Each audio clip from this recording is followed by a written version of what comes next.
Ishari, Bapak tadi baru mengatakan tempat, kafe, rumah. Yang fenomena yang terjadi di Medan itu adalah di setiap kegiatan. Pernikahan, pengajian, bubar pengajian, orang nyanyi, gitu loh. Jadi begini, memang selalu untuk setiap kegiatan, apakah event nasional, apakah event pernikahan, atau event reuni, atau apapun, tanpa musik itu dianggap macam seolah-olah kesannya pergi melihat tempat orang meninggal.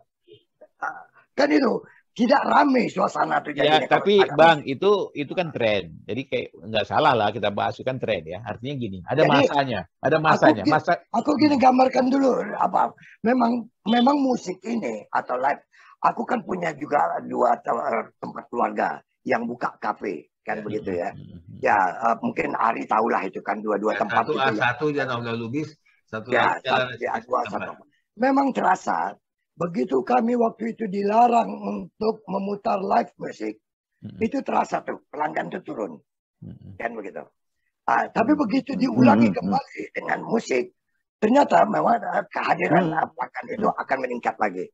Jadi aku mengambil kesimpulan, memang musik ini memang merupakan suatu gambaran bahwa untuk bisa memeriahkan situasi ataupun tempat itu adalah dengan musik ini. Itu juga merupakan salah satu marketingnya itu mungkin terus ya karena kan dengan musik itu orang bisa duduk dengan tenang. Ada orang yang mau senyap-senyap tak mau pula musik-musik. Itu. Nah ini Bang, itu bedanya juga. Ada orang kalau dulu kan kita mencari tempat yang bisa mendengar musik. Sekarang kita mencari tempat di mana kita bisa bernyanyi. Jadi kalau hanya mendengar aja malas, ngapain dengar aja tape di mobil. Nah, jadi harus sempat bernyanyi. Maka Abang di TikTok ya, itu musiknya kan musik troubadour lah, troubadour musik Latin, ya. Tapi tiba-tiba ini hari mereka menyanyi lagu Tapanuli semua, Barudin.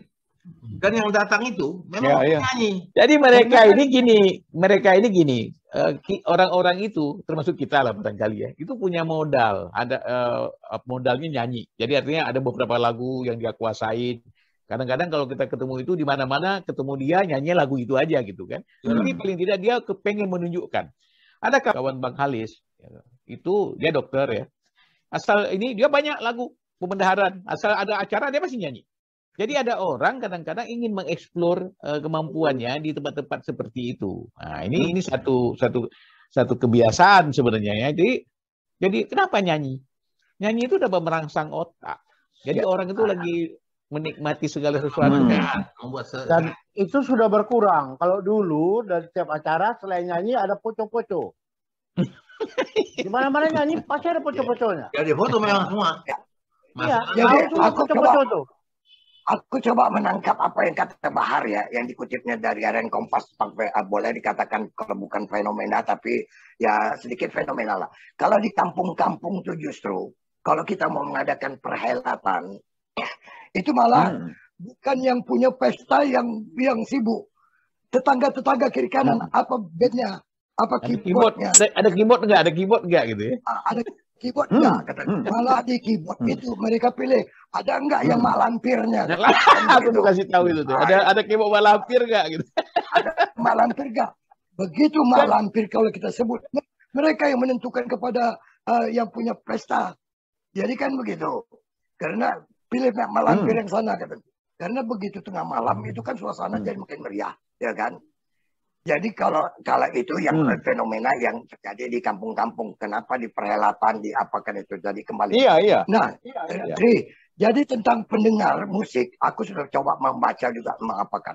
Ada barangkali pengunjung kafe itu senangnya hanya untuk mendengar saja. Maka mereka memilih musik-musik yang akustik, seperti apa yang ada dilakukan di TikTok atau apapun. Ada yang ingin itu pengunjung tuh kepingin menyampaikan hasratnya juga, mereka ingin ikut bersama-sama nyanyi. Itu makanya mereka selalu lihat keyboardnya itu ada keyboardnya enggak, katanya kan begitu. Kalau tidak tak dikunjungi orang tuh. Ya. Ya kan. Itu yang kalau dikatakan. Jadi kalau di kampung tuh Bung Bahar, kalau sudah ada mak lampir, itu jam 12 malam sampai ke subuh, itu pasti makin meriah lah itu suasana. Yang nyewa keyboard, Bang, bukan yang punya pesta, yang nyewa keyboard urunan tetangga. Iya, tetangga. Tetangganya. Ya, begitu. Ya. Itulah fenomena yang dimaksud. Sebenarnya tidak hanya juga di kampung-kampung, di tengah kota Medan juga seperti itu katanya. Dan selalu yang dipilih memang yang diutamakan, yang meriah, Pak Jaya. Jadi lagu pocok-pocok itu lagu. Tapi ada gerakannya kan. Sama juga seperti anak semua Medan. orang tuh bisa nyanyi, putar ke kiri. Ya, udah bisa nyanyi itu.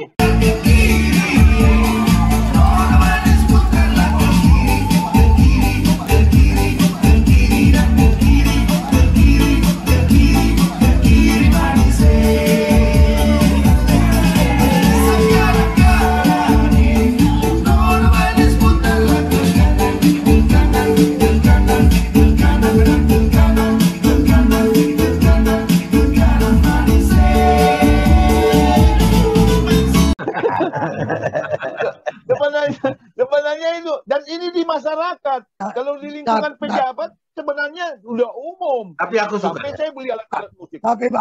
Tapi yang pasti yang disorot oleh Kompas itu adalah suasana di kampung. Bagaimana kegiatan di kampung itu, para yang dulu yang sangat viral sekali itu adalah tentang musik lampir itu. Itu yang paling disorot sekali oleh media pada saat itu. Bang Alis tahu kapan dan kenapa mundurnya mak lampir di daerah Medan Tepik Tebing itu? Tahu kapan kejadiannya? Mak lampirnya apa ini apanya? Definisinya salah. Kan itu Mak lampir penyanyinya kepanasan. Khasnya itu. Jadi dia kalau kepanasan. berani. Dia dari tamu, dari panitia atau dari siapa dia? Penyanyi. Dia keyboardnya. Pemain keyboardis, jadi croonernya, dia penyanyinya itu, mereka selalu menggunakan pakaian-pakaian yang seksi lah. Seksi. Berarti siapa Isari nggak tahu dia, nggak ngikutin tuh. Aku suka nengoknya pakai jilbab, yang paling seksi nggak mau aku. Bukan. Tapi Karena ini kan tanpa ada mak lampir juga kan tetap aja tradisi nyanyi dilakukan orang. Jadi itu hanya satu efek samping aja mak lampir tadi sebenarnya. Dan barangkali itu yang Bang Alis mengertikan di kampung-kampung. Justru yang paling viral itu, yang paling sangat diapakan, disorot sekali itu. Sampai-sampai tokoh-tokoh pun banyak yang mempeributkan tentang masalah mak lampir. Nah, agak sedikit modern dia di kota itu agak sedikit tertib dan teratur. Karena kondisi seperti mak lampir itu tidak main di dalam kota. Tak laku itu. Karena pengunjung adalah mak-mak yang boleh-boleh sosialitanya itu lebih sedikit tinggi. Mereka tidak akan melihat persoalan mak-mak lampir seperti itu. Kan begitu. Bagus lah Bang. Nah, jadi gini Bang Ali, itu mak lampir itu mulai menyusut pada tahun baru, kalau nggak salah 2011. Ya. Jadi antara Medan dengan Tebing itu orang udah tahu semua keyboard mak lampir. Itu penyanyinya semua kepanasan. Pakai baju yang paling minim supaya nggak kepanasan. Jadi waktu itu tahun 2011 tahun baru, Tuhan turunkan hujan lebat sehingga banjir semua dari mulai Tebing sampai ke Medan itu banjir. Padang meluap. Pokoknya di daerah itu orang akhirnya bilang gara-gara keyboard mak lampir. Maka Tuhan mengirimkan bencana hujan. Tapi mak lampir itu bukan mak lampir bukan 2010, sebelumnya sudah ada mak lampir itu sebenarnya. Kejadiannya tahun baru tahun 2011 banjir semua daerah itu dan waktu itu dinyatakan ini penyebabnya murka Allah, azab dari Tuhan, maka diturunkan banjir. Berhenti sebentar. Jadi berita itu. Ya berhenti sebentar, tapi sekarang udah buka lagi. Tapi sampai sekarang itu masih tetap ada. Ya buka lagi Bang. Yang di kota, kalau dikatakan yang di kota itu kan dulu kan mungkin Arya atau kita seumur-umur kita kan masih ingat tentang ronggeng ya. Itu kan masih tetap ada ronggeng itu. Ada beberapa tempat yang sekarang melakukan kegiatan-kegiatan suasana ronggeng, tapi tidak lagi vulgar seperti kalau kita bandingkan dengan mak lampir yang ada di daerah-daerah.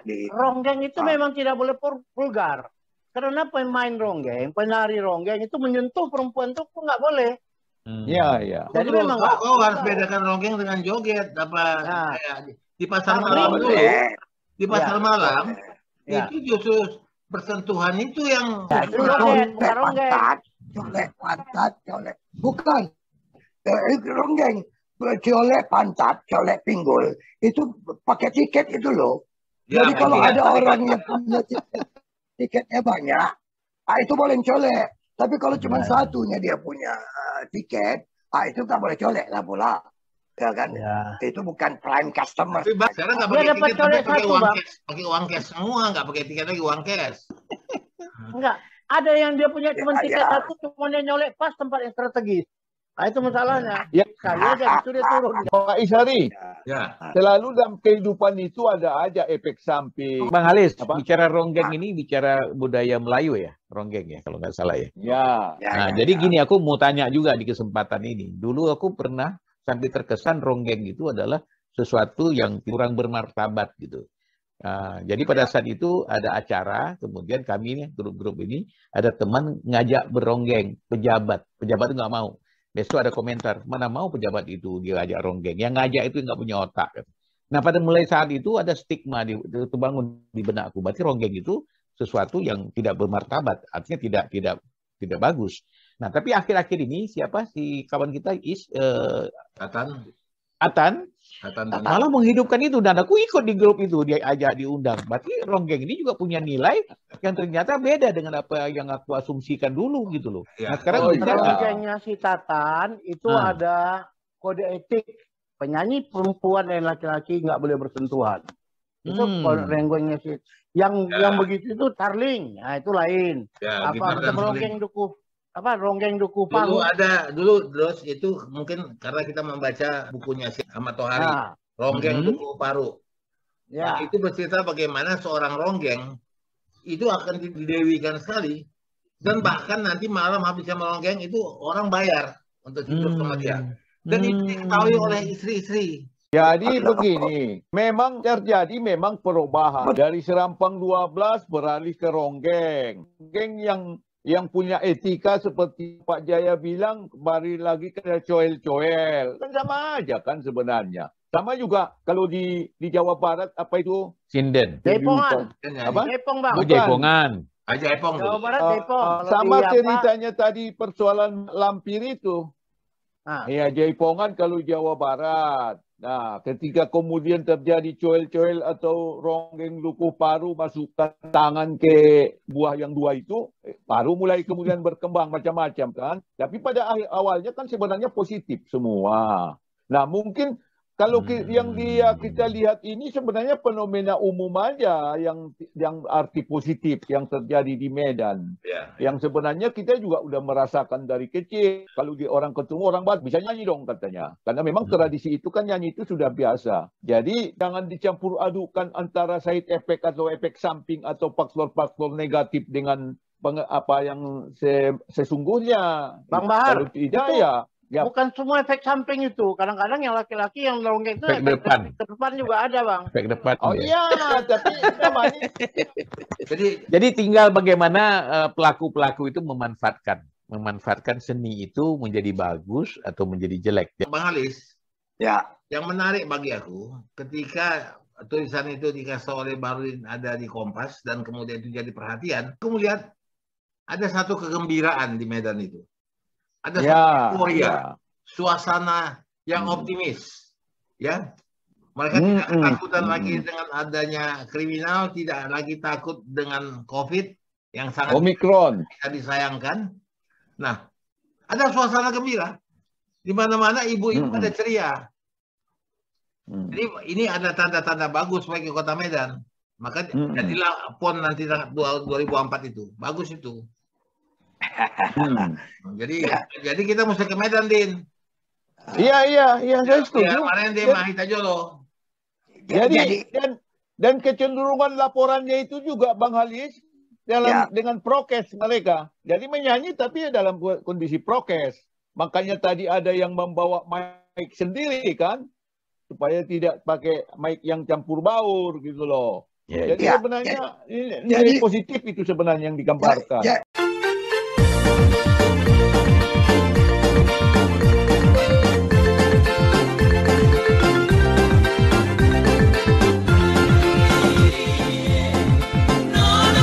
Ku telah